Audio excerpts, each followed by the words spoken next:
धर्मराज युधिष्ठिर बोले, हे जनार्दन, अधिक मास के कृष्ण पक्ष की एकादशी का क्या नाम है तथा उसकी विधि क्या है, कृपा करके आप मुझे बताइए।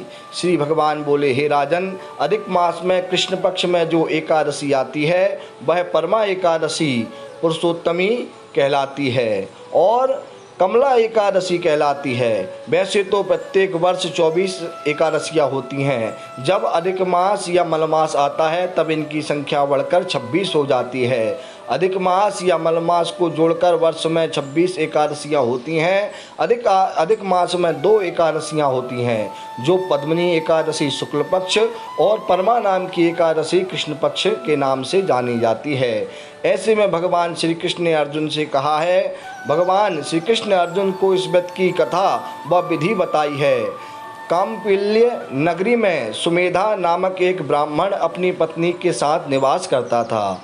ब्राह्मण बहुत ही धर्मात्मा था और उसकी पत्नी भी बहुत पतिव्रता स्त्री थी। यह परिवार बहुत सेवा भावी था। दोनों स्वयं भूखे रह जाते, परंतु अतिथियों की सेवा हृदय से करते थे। धनाभाव के कारण एक दिन ब्राह्मण ने अपनी पत्नी से कहा कि मैं धनोपार्जन के लिए मुझे परदेश जाना चाहिए, क्योंकि इतने कम धनोपार्जन से परिवार चलाना अति कठिन हो जाता है। ब्राह्मण की पत्नी ने कहा, मनुष्य जो कुछ पाता है वह अपने भाग्य से ही पाता है। हमें पूर्व जन्म के कर्म अनुसार उसके फल स्वरूप ही यह गरीबी मिली है, अतः यहीं रहकर कर्म कीजिए, जो प्रभु की इच्छा होगी वही होगा।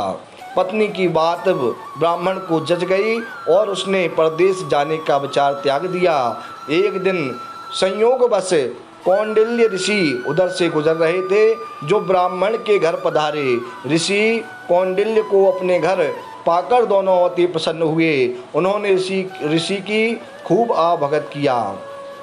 उसका सेवा भाव देखकर ऋषि काफ़ी खुश हुए और पति पत्नी द्वारा गरीबी दूर करने का प्रश्न पूछने पर ऋषि ने उन्हें मलमास के कृष्ण पक्ष में आने वाली पुरुषोत्तमी एकादशी करने की प्रेरणा दी। व्रती को एकादशी के दिन स्नान करके भगवान विष्णु के समक्ष बैठकर हाथ में जल एवं फूल लेकर संकल्प करना चाहिए। इसके पश्चात भगवान की पूजन करनी चाहिए। इसके बाद ब्राह्मण को भोजन करा करके दान दक्षिणा देकर विदा करने के पश्चात व्रती को स्वयं भोजन करना चाहिए।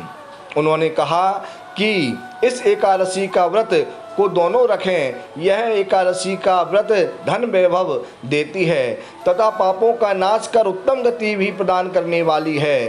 धनाधिपति कुबेर ने भी इस एकादशी के व्रत का पालन किया था, जिससे प्रसन्न होकर भगवान भोलेनाथ ने उन्हें धनाध्यक्ष का पद प्रदान कर दिया था। ऋषि की बात सुनकर दोनों आनंदित हो उठे और समय आने पर सुमेधा और उनकी पत्नी ने विधि पूर्वक इस एकादशी का व्रत रखा, जिससे उनकी गरीबी दूर हो गई और पृथ्वी पर काफ़ी वर्षों तक सुख भोगने के पश्चात वे पति पत्नी श्री विष्णु के उत्तम लोक को प्रस्थान कर गए।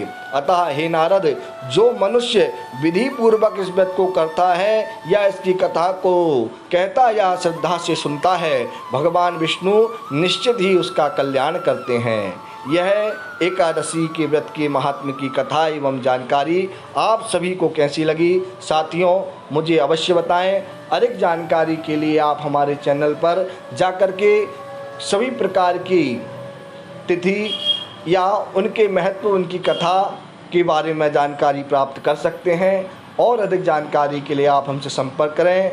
वीडियो अच्छा लगा है, कथा अच्छी लगी है तो चैनल को अवश्य सब्सक्राइब करें, वीडियो को लाइक करें। जय श्रीमन नारायण, जय श्री राधे, जय श्री कृष्णा।